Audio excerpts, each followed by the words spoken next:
सरस्वती नमस्तुभ्यं वरदे कामरूपिणी विद्यारंभं करिष्यामि सिद्धिर्भवतु मे सदा।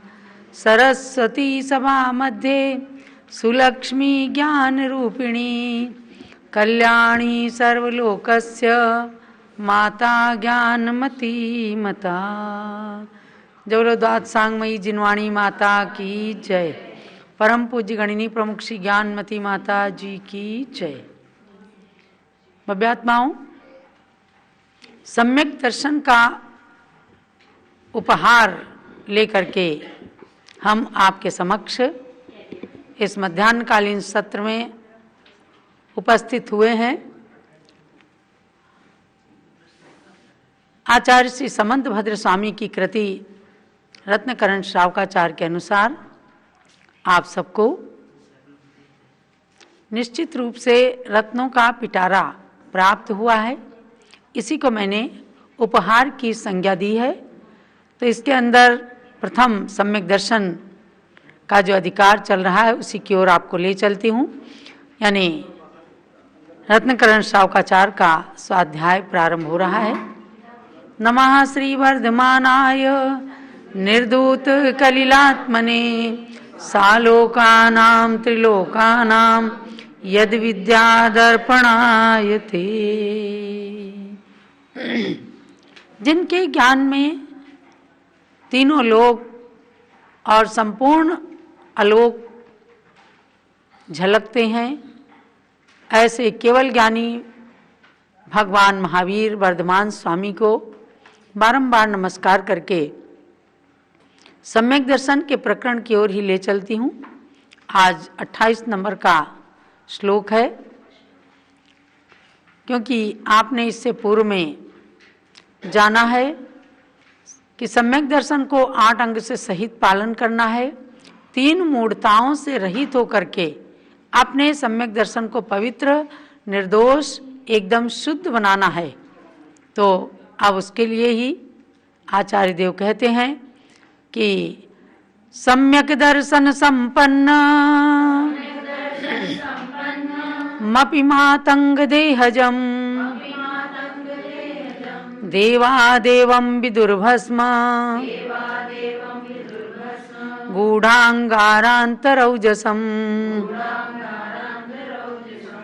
बहुत ही सुंदर पंक्तियां हैं जिनका पद्यानुवाद पूज्य गणिनी प्रमुख श्री ज्ञानमती माता ने एकदम सरल और सरस शब्दों के अंदर किया है। जिस तरह भस्म से ढका हुआ अंगारात तेज सहित वैसे मातंग देहधारी मानव भी सम्यक दर्शन। इस जग में ऐसे मानव को श्री गणधर देव देव कहते। सम्यक दर्शन की महिमा ये जो नर क्या पशु भी सुर बनते।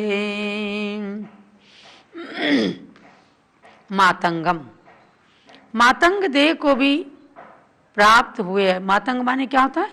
चांडाल, यानी अत्यंत निम्न कुल में चांडाल जैसी पर्याय को भी प्राप्त हुए व्यक्ति को सम्यक दर्शन संपन्नम।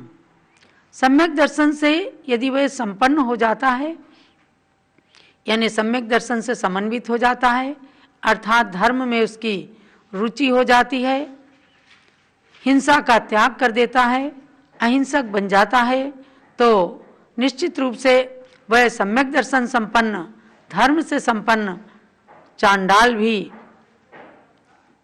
देवताओं के द्वारा या गणधर आदि देवों के द्वारा उसको देव संज्ञा दे दी। देव माने जो अच्छे लोग होते हैं, कहते हैं बिल्कुल देवता के समान है। ऐसा नहीं है कि वो देवता ही बन गए, स्वर्ग के देवता, लेकिन अच्छे कार्य को करने वाले को देवता की तरह आदर की दृष्टि से देखा जाता है। बुरे कार्य करने वाले को पशु के समान मान लिया जाता है। नारकी के सदृश उसकी उपमा दे दी जाती है मनुष्य, लेकिन अच्छे और बुरे कार्यों से उनकी पहचान की जाती है। इसलिए गणधर आदि देव चांडाल कुल में उत्पन्न हुए भी सम्यक दर्शन से युक्त जीव को उसी तरह देव मानते हैं जैसे भस्म से आच्छादित गूढ़ांगारांत रौजसम, अर्थात ऊपर राख चढ़ी हुई है, अंदर धधकता हुआ अंगारा है, तो ऊपर से भले ही नहीं दिखता वो अंगारा, या उसकी गर्मी नहीं दिखती, या उसका प्रकाश नहीं दिखता, या उसकी लौ नहीं दिख रही है, तो भी अंदर अंगारा तो अंगारी का कार्य कर ही रहा है, पर ऊपर भस्म से ढका हुआ है। तो इसी प्रकार से कहा कि नीच कुल में उत्पन्न होने पर भी यदि कोई मनुष्य सम्यक दर्शन से संपन्न हो जाता है तो गणधर आदि देव उसे आदर के योग्य मानते हैं और उसे मनुष्य रूप में भी देवता कह दिया करते हैं, क्योंकि देवावितस्य पणमंती जस धम्मे सयामणो। ये पंक्ति बहुत ही कार्यकारी पंक्ति है, जिसे गौतम गणधर स्वामी ने भी कहा है कि देव भी उनके चरणों में नमन करते हैं, जस धम्मे सयामणो, जिनके मन के अंदर सदा धर्म विद्यमान रहता है। धर्म की इतनी महिमा है कि धर्म को धारण करने वालों को देवता भी नमन करते हैं। इसलिए ऐसे पुरुष का तेज भस्म से आच्छादित अंगारा के भीतरी तेज के समान होता है, अर्थात अंदर में उसके सम्यक दर्शन का तेज रहता है और उस सम्यक दर्शन के तेज से उसका आगे का भाव भी सुधरता है और इस जन्म में भी मूल्यांकन करने वाले सब लोग मूल्यांकन कर भी देते हैं। अब आप ये मत समझ लेना कि एकदम वो कोई बहुत बड़ा उच्च कुलीन बन गया। यहाँ पर कुल और जाति को धर्म से नहीं जोड़ना है। कुल और जाति तो माता और पिता के पक्ष से उत्पन्न हुए मनुष्य का कुल, उच्च कुल, नीच कुल ऐसे कहलाता है। लेकिन नीच कुल में भी जन्म लेने वाला धर्म को धारण कर सकता है। इसलिए मैंने आपको एक दिन बताया था कि जाति और धर्म को अलग अलग रखना, जाति संप्रदाय को धर्म से नहीं जोड़ना। नीच कुल वाला भी धर्म को धारण करके और देवता का रूप धारण कर सकता है, और उच्च कुल में भी जन्म लेकर के यदि धर्म से विहीन हो गए तो नरक तक भी चले जाते हैं। इसलिए यहाँ पर सम्यक दर्शन और धर्म की परिभाषा को आचार्य देव ने महिमा मंडित किया है कि आपको जान लेना है कि धर्म से समन्वित नीच कुल, आदिवासी भी, भील भी, चांडाल भी देवता की तरह से पूज्य बन जाते। आप यमपाल चांडाल की कहानी सुनते भी हैं कि चाहे उसे कितना लालच दिया गया, लेकिन अगर उसने मुनिराज के सामने नियम ले लिया था कि अष्टमी चतुर्दशी को मैं हिंसा नहीं करूंगा, तो राजपुत्र की हिंसा करने पर यानी उसे फांसी चढ़ाने पर उसको बहुत माल मिलता, उसके जीवन भर की दरिद्रता दूर हो जाती। लेकिन वो लालच में नहीं आया और उसने कहा मुझे अपने नियम का पालन करना है। राजा ने कठोर दंड दिया, समुद्र में उसे डुबा दिया। राजपुत्र ने हिंसा की थी, उसने कहा मेरे पुत्र को भी, क्योंकि उसने मेरी आज्ञा का उल्लंघन किया है, हिंसा की है चतुर्दशी के दिन, और मेरी आज्ञा का उल्लंघन चांडाल ने भी किया है, इसलिए दोनों को ले जाओ समुद्र में डुबा दो। जिस समुद्र के अंदर खूब जलचर जीव हैं, मगरमच्छ आदि हैं, दोनों को डुबा दिया गया। एक को मगरमच्छ निगल गए और एक को देवताओं ने सिंहासन पर बिठा करके और उसकी पूजा की। पूजा उस चांडाल की नहीं थी, उसके द्वारा पालन किए गए नियम और धर्म की पूजा थी। ऐसे धर्म को हमेशा अंगीकार करने का जो आप सबको उपदेश दिया है, हमारे आचार्यों ने प्रेरणा प्रदान की है, तो उस धर्म की महिमा को सबको जानना है कि प्रत्येक व्यक्ति उस धर्म को धारण कर सकता है। आगे और भी धर्म और अधर्म की बात को कहते हैं कि तुलना कीजिए। स्वापि देवोऽपि देवः स्वा स्वापि देवोऽपि देवः स्वा जायते धर्म किल्बिषात् जायते धर्म किल्बिषात् कापि नाम भवेदन्या कापि नाम भवेदन्या सम्पद्धर्मात् शरीरिणाम् सम्पद्धर्मात् शरीरिणाम्। बस एक धर्म की महिमाई जो कुत्ता भी सुर हो जाता और पाप किए से सुर भी तो कुत्ता हो पशु योनि पाता। क्या कोई ऐसी संपत्ति है जो नहीं धर्म से मिल सकती। प्राणी को जग के वैभव क्या मुक्ति भी इस ही से मिलती। पूरे संस्कृत के श्लोक के भाव को पूज्य माता जी ने खींच लिया कि धर्म ऐसी चीज है कि कौन सी संसार की ऐसी संपत्ति है जो नहीं मिल सकती।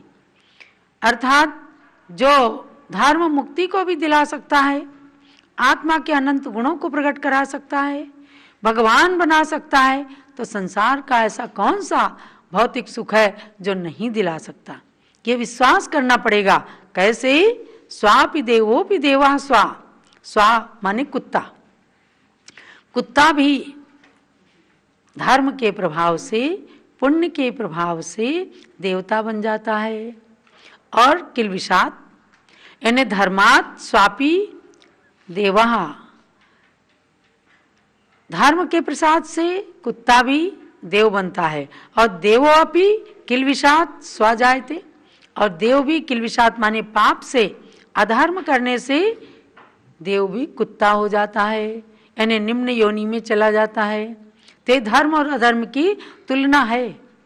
धर्म से पामर प्राणी भी उच्च गति को प्राप्त कर लेता है, और अधर्म से उच्च कुल में जन्म लेने वाले, या समझो कि स्वाभाविक उच्च कुल में जन्मे देवता भी कुत्ते की पर्याय में आ जाते हैं।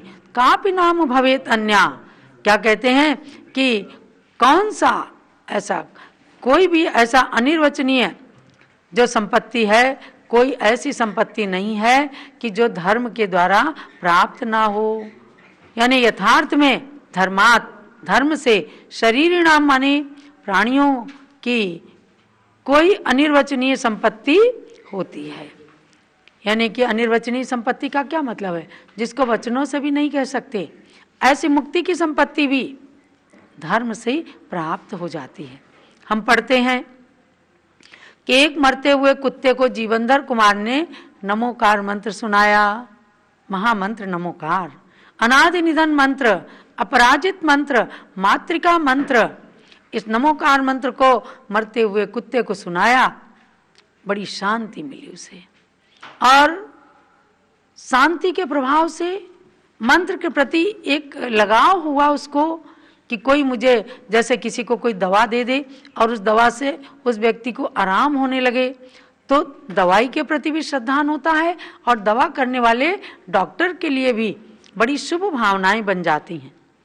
ऐसे ही कोई मुझे उपकारी बनकर मुझे सुना रहा है, उसके प्रति, जीवनधर कुमार के प्रति परम आदर भाव आया, और जिस मंत्र को सुना रहे थे उससे बहुत ही शांति मिल रही थी। शरीर में जो कष्ट हो रहा था, जो कुछ लोगों ने उसे मार दिया था, तो दर्द हो रहा था, वेदना हो रही थी, उस वेदना से भी उसका मन हटा और अच्छे परिणाम किए, और आखिर मर करके वो सुदर्शन नाम का यक्षेंद्र हो गया।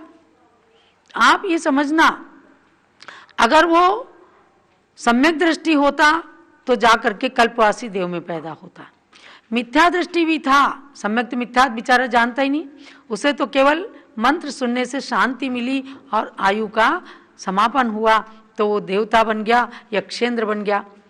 लेकिन मिथ्यात्व सहित भावों से भी धर्म को सुना, शांति मिली, मंत्र को सुना, तो यक्षेंद्र हो गया। तो आप सोचो कि अगर सम्यक दर्शन से सहित धर्म को एकदम धारण किया जाएगा, समीचीन धर्म को पालन किया जाएगा, तो कल्पवासी देव ही क्या, आगे जाकर अनुदिश अनुत्तर आदि विमानों में जन्म लेकर एक भवावतारी बन करके मनुष्य पर्याय लेकर के और मोक्ष की प्राप्ति भी हो जाती है। एक नाग नागिन को पार्श्वनाथ के जीव ने नमोकार मंत्र सुनाया, वे धर्मेंद्र और पद्मावती हो गए। एक बैल को एक श्रेष्ठी ने नमोकार मंत्र सुनाया, जो आगे जाकर महापुरुष बलभद्र बन गए। तो ऐसे धर्म के स्वरूप में मंत्र का सुनना भी अपने लिए कार्यकारी होता है, और जब पूर्ण सम्यक दर्शन हो जाता है फिर उसका तो कहना ही क्या। ऐसे सम्यक दर्शन की बात को करते हुए समंत भद्र स्वामी ने धर्म से उसको जोड़ करके, क्योंकि धर्म सम्यक दर्शन से विहीन नहीं होता और सम्यक दृष्टि जीव कभी धर्म से रहित हो नहीं सकता। आगे की पंक्तियों में कहते हैं, भयासा स्नेह लोभाच भयाशा स्नेह लोभाच कुदेवागमलिंगिनाम कुदेवागमलिंगिनां प्रणामं विनयं नैव चैव प्रणामं विनयं चैव न कुर्युः शुद्ध दृष्टयः न कुर्युः शुद्ध दृष्टयः। जो हैं कुदेव कुश्रुत कुगुरु उनको भय से या आशा से सम्यक दृष्टि नहीं विनय करें स्नेह लोभ अथवा रुचि से नहीं नमस्कार भी करें कभी वे ही निज सम्यक शुद्ध करें जिन देव शास्त्र गुरु का शरणा लेकर ही सब सुख प्राप्त करें। बहुत ही सुंदर बात कही। यानी सब कुछ बताने के बाद सम्यक दृष्टि के पक्ष को बहुत ही दृढ़ता के साथ आचार्य देव प्रस्तुत करते हैं कि शुद्ध दृष्टिया न कुर्युहु, जो शुद्ध सम्यक दृष्टि है वो कभी ना करे। क्या ना करे?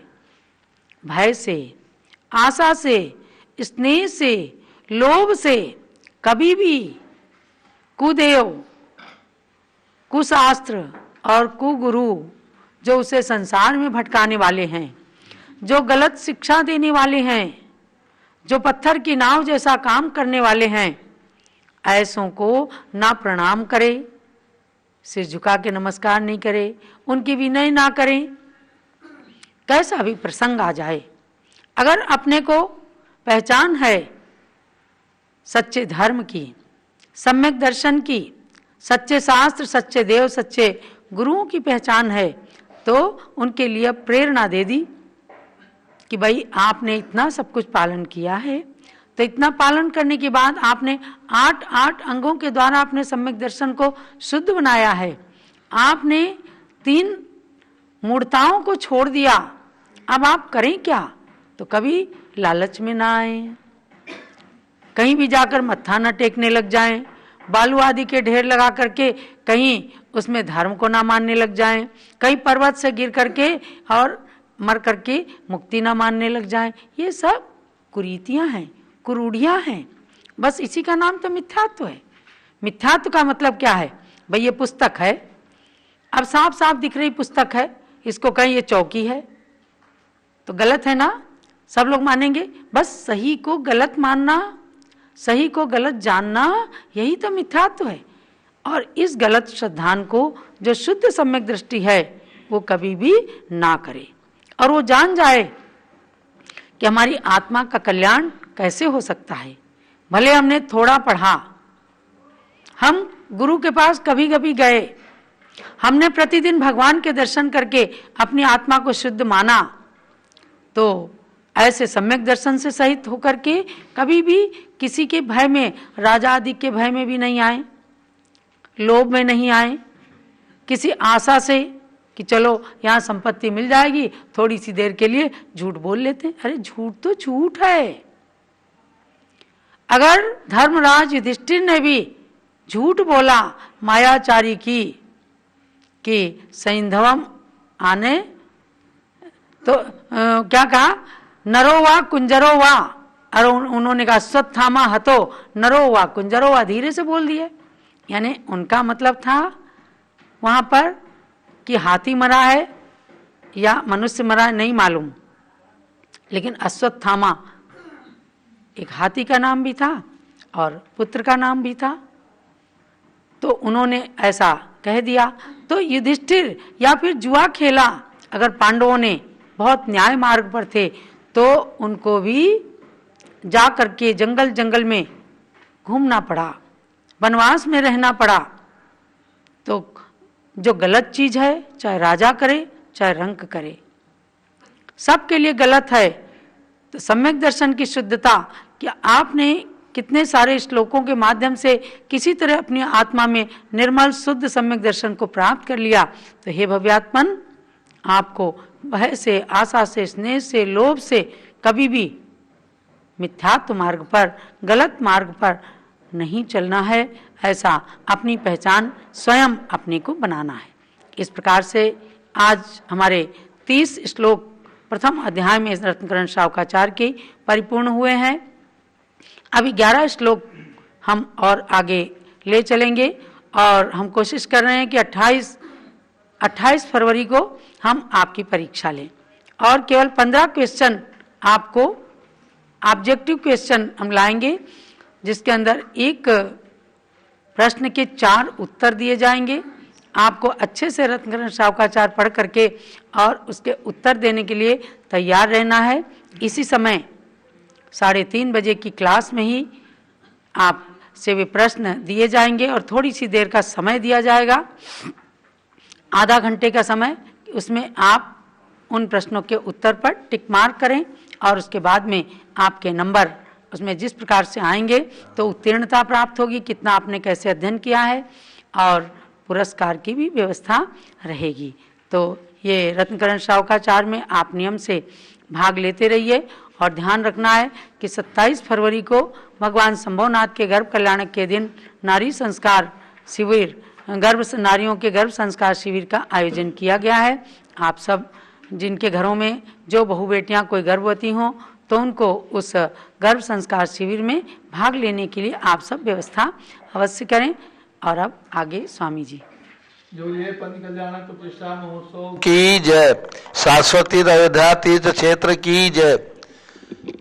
पारस चैनल के सभी दर्शक और सब जो झूम चैनल में जो भी इसमें शामिल हैं उन सभी को सूचना है कि 30 अप्रैल से 5 मई तक जो पंच कल्याणक प्रतिष्ठा महोत्सव शाश्वती अयोध्या में आयोजित किया गया है राष्ट्रीय स्तर पर, उसमें सम्मिलित होने के लिए आप अभी से रिजर्वेशन जरूर करा लें। यदि आपको प्लेन की सुविधा लेनी है तो लखनऊ सभी जगह से प्लेन आती हैं और लखनऊ से 140 किलोमीटर अयोध्या है, 2 घंटे में आ जाते हैं। बस की सुविधा, ट्रेन की सुविधा, टैक्सी की सुविधा, सब प्रकार की सुविधा लखनऊ से अयोध्या के लिए है। और जिन्हें डायरेक्ट अयोध्या की ट्रेन मिलती है वे अभी से अयोध्या के टिकट करा लें और अथवा लखनऊ के टिकट करा करके और अपने आने की सूचना हमारे कार्यालय में जरूर दें, ताकि आपके लिए यहाँ पर जिस प्रकार से आप ट्रेन के रिजर्वेशन कराएंगे उसी प्रकार से आपके लिए यहाँ पर कमरों का रिजर्वेशन यानी कमरे आपके निश्चित कर दिए जाएं। ये सूचना आपको आप अपने तक रखें और अपने इष्ट मित्रों को भी ये सूचना पहुँचाएं। जितने भी लोग शाश्वती अयोध्या के इस पंच कल्याणक में शामिल होना चाहेंगे सभी के ठहरने की व्यवस्था यहाँ पर रहेगी, कोई असुविधा होने वाली नहीं है। सभी लोग ध्यान रखें, लेकिन अभी से अपने रिजर्वेशन रेल के, प्लेन के, जैसे भी आना है